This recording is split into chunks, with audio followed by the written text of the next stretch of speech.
What if the story everyone thinks they understand was never actually settled, not disproven, not confirmed, just sealed? That's the uncomfortable place we're standing in right now, because over the past few hours, something has shifted. Quietly, uneasily. And once you notice it, you can't unnotice it. But before we continue, please don't forget to like, subscribe, and turn on the notification bell for updates. A leak.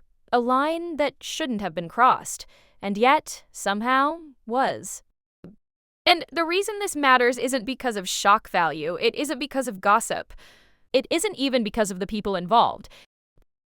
It's because of what happens when a story that was supposed to be untouchable suddenly isn't. Let me ask you something, and I want you to actually sit with it for a second. If everything was exactly as it had been presented from the beginning, why does the story keep needing to be defended? That question has been floating around for years. Most people brushed it aside. Some noticed it and stayed quiet. Others were told they were imagining things. But today, that question came roaring back into the open, not from a fringe voice, not from an anonymous forum, but from a figure who understands how media silence works because he's spent decades operating inside it. And when someone like that chooses to speak, timing becomes the story. Because here's the first contradiction we have to confront. If this was nothing, truly nothing, then it wouldn't require this level of containment. It wouldn't need preemptive framing. It wouldn't need careful wording, legal buffering, or strategic pauses. And yet, those pauses exist. This is not a video about proving anything. It's not about declaring a verdict. And it's definitely not about telling you what to think. This is about walking through how a narrative behaves when pressure is applied. Because narratives, like people, reveal the most when they're under stress. And right now, the stress is visible. Let's slow this down. For a long time, there was an unspoken rule around this subject. You could discuss almost anything: motives, interviews, intentions, family dynamics, but one topic remained strangely radioactive. Mention it, and the conversation would abruptly end. Articles would pivot, panels would laugh it off. Headlines would soften. That kind of uniform reaction doesn't happen by accident. It happens when everyone understands the same invisible boundary. And today, that boundary cracked. Not shattered, cracked. Just enough for something to slip through. What was said wasn't a declaration. It wasn't a document dump. It wasn't even presented as proof. And that's what makes it more unsettling, not less. Because the most destabilizing moments in media history rarely come from hard evidence alone. They come from the moment when someone with credibility says, "This is the question no one is allowed to ask." And suddenly everyone realizes they've been avoiding it. You might be thinking, why now? Why, after all this time? That's the wrong question. The real question is, why not before? And the answer to that has everything to do with power, leverage, and fear. Stories like this don't surface when they're convenient. They surface when the cost of silence finally outweighs the cost of speaking. Something changed in that equation. You can feel it in the tone. You can hear it in the pauses. You can see it in how responses are being measured, delayed, or rerouted. And before anyone rushes to extremes, let's be clear about something. Questioning a narrative is not the same as erasing a role. Biology, legality, motherhood, identity. These are not interchangeable concepts, even though public discourse often treats them that way. That confusion is part of why this topic has remained buried, because once biology enters the conversation, people panic. They assume it invalidates everything else. They assume it becomes a moral judgment, and that assumption shuts down nuance immediately. But nuance is exactly what's been missing. Instead, what we've had is an all-or-nothing framework, either total acceptance or total dismissal. No room in between. No room to ask why certain details were handled the way they were. No room to notice how often language shifted depending on the audience. And here's where things get uncomfortable. If the story was airtight, it wouldn't require constant recalibration. Think back, not emotionally, analytically. How many times did explanations change just slightly? How often did certainty rely on appeals to privacy rather than clarity? Why did some questions get answered immediately while others were labeled inappropriate simply for being asked? Those aren't accusations, they're observations. Today, those observations collided with something else: timing. Because the claim that surfaced wasn't framed as a revelation. It was framed as something already known, something discussed behind closed doors. Something whispered, not shouted. That framing matters. It suggests this isn't about discovery, it's about exposure. There's a difference. Discovery implies chaos. Exposure implies control slipping. And control has been the defining feature of this story from the beginning. Control over images. Control over language. The dash. Control over when silence is strategic and when it's compassionate. But control has limits. Pay. And the moment those limits are tested, you start to see the seams. The public reaction right now is split. And that split is telling. Dues. Some people are angry that the question is even being entertained. Others are confused about why it took so long. And a growing number are simply asking, why does this feel familiar? That feeling, that vague sense of déjà vu, comes from recognizing a pattern. We've seen this before in other stories involving other powerful figures. First comes denial by omission, then deflection through outrage, then silence framed as dignity. And finally, a moment where someone breaks rank. That's where we are.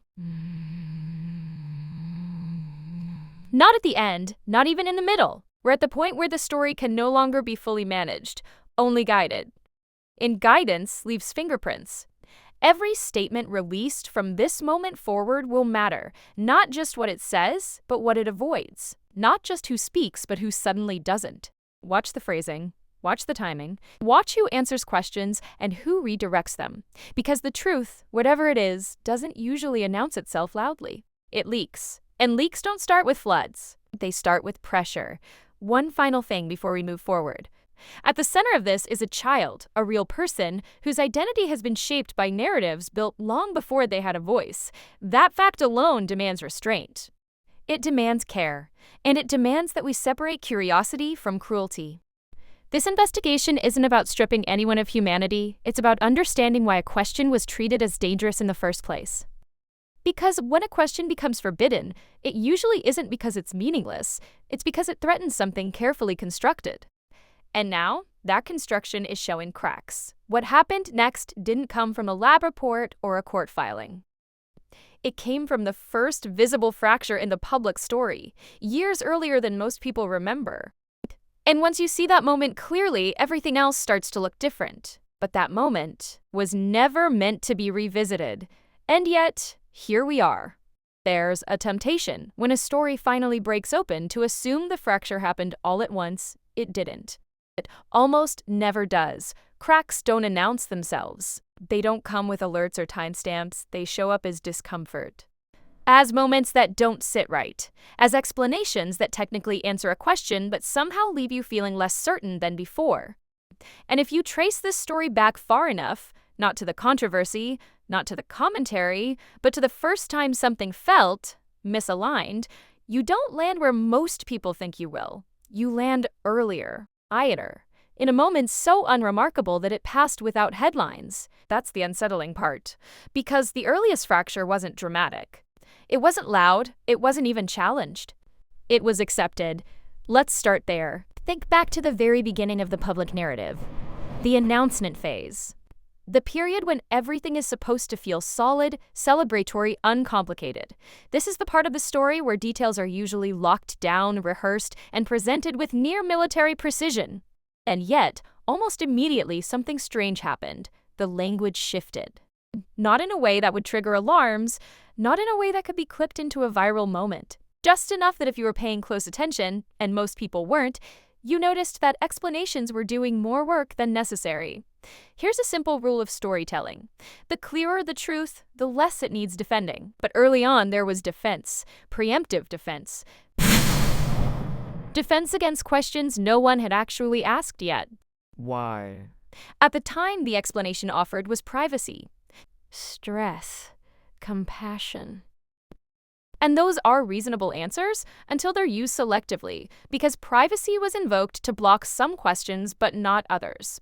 Stress was cited as a reason for silence, but not for carefully curated visibility. Compassion was demanded, but only in one direction. That asymmetry is the first crack. It's subtle, but once you see it, you start noticing it everywhere.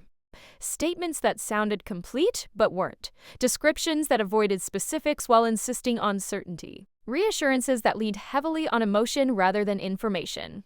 Again, not proof of anything, but not nothing either. This is where the audience reaction becomes part of the story. At first, the public responded the way it always does, with goodwill, with patience, with the assumption that if something didn't make sense yet, it eventually would. And for a while, that worked, but then came the first revision. Not a correction, a revision. A small adjustment in phrasing, a reworded explanation, something that technically didn't contradict what came before, but also didn't align perfectly with it. The post people missed it. The ones who didn't were told they were overthinking. At Butch's, that response pattern matters, because in open narratives, overthinking gets clarified. In managed narratives, overthinking gets shamed, and that's exactly what happened next. Questions, reasonable ones, started getting lumped together with bad faith speculation. The distinction blurred. Suddenly, asking how something worked was treated as equivalent to accusing someone of wrongdoing. That's not accidental. That's containment. And here's where the fracture widens just enough to feel. The media, almost in unison, adopted a posture of finality far earlier than usual. Stories closed themselves. Panels declared debate settled. A tone shifted from curiosity to certainty, without new information being introduced. Certainty without data is always a warning sign. But again, it wasn't dramatic. It was procedural. And then something else happened. Something that in hindsight feels obvious. The narrative stopped evolving. That might sound like a good thing. Stability, resolution, closure. But healthy stories evolve because reality does. When a story freezes, it's often because movement would expose inconsistency. So the story locked in place, and every time it was revisited defensively. That's the second crack. Now, let's talk about reactions. Not statements, but reactions. Watch what happens when a narrative is challenged gently versus aggressively. When challenged gently, truth usually expands. When challenged aggressively, truth still tends to respond. Because it can. In this case, the response wasn't expansion, it was contraction. Questions were narrowed. Acceptable language was policed. Entire lines of inquiry were declared off-limits not because they were false, but because they were harmful. Harmful is a powerful word. It shuts doors fast. And sometimes that's necessary, but sometimes it's strategic. Here's where the story takes a turn. Years later, long after most people assumed everything had been settled, a familiar figure re-entered the conversation, not with evidence, not with accusations, but with something far more destabilizing: context. Someone who understands media dynamics. Someone who understands what gets said publicly and what gets discussed privately. Someone who has seen how narratives are curated, protected, and, when needed, quietly retired. When Piers Morgan referenced the existence of a question rather than the answer, it landed differently. A cage, because he didn't present it as discovery. He presented it as something already known. That distinction is crucial. Discovery invites debate. Already known invites scrutiny. It implies that what's new isn't the information, it's the permission to talk about it. And that's when people started looking backward instead of forward. They started rewatching interviews, rereading transcripts, noticing where language was vague, where certainty leaned on emotion, where details were glossed over with appeals to dignity or exhaustion. And suddenly, moments that once felt insignificant felt loaded, not incriminating. Loaded, as in carrying more meaning than they were allowed to show at the time. Now, before this goes any further, we need to ground something clearly. This story is not about erasing motherhood. It's not about denying relationships. And it's not about reducing a child to biology. But biology is the axis on which this particular silence turns. And the reason that matters is because biology is verifiable. Or it isn't. Narratives can flex. Biology can't. Which is why, if biology truly aligned perfectly with the story, it wouldn't need this level of insulation. That's the third crack. At this point, you might be asking yourself, if this crack existed for years, why didn't it widen sooner? Because cracks don't widen until pressure changes. And pressure changed. Reputations shifted. Media alliances weakened. Cultural attitudes toward unquestionable narratives evolved. The cost-benefit analysis of silence recalculated itself. Suddenly, the risk of continuing to pretend the question didn't exist became greater than the risk of acknowledging it. And that's when someone finally said the quiet part out loud, not loudly, not recklessly, almost cautiously, which tells you everything. Because if this were about provocation, it would have been. If it were about clout, it would have been dramatized. If it were about certainty, it would have come with documents. Instead, it came with implication. Implication is harder to fight than accusation. Because you can deny an accusation, you can't easily deny the existence of a question. And that's where the story currently stands. Not at proof. Not at resolution.